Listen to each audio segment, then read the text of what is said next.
संरक्षण पार गरिसकेको छ। यसबाट फुटसरले भने मात्र चौथो संस्करणमा रहिरहेको छ। यो भने निशान कार्की आफ्नो टिमका लागि अर्को उत्कृष्ट गोल। चिल्ड्रेनलाई बागलुङको तर्फबाट निशान कार्कीले गर्यो अर्को गोल।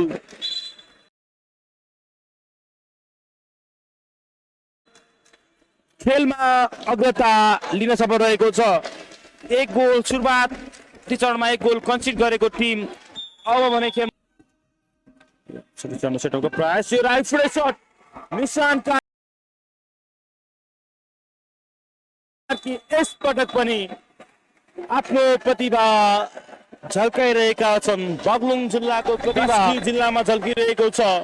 यो गोल गरेसँगै 5 गोल आफ्नो टिमका लागि आफ्नो व्यक्तिगत खातामा 4 गोल निशान कार्कीबाट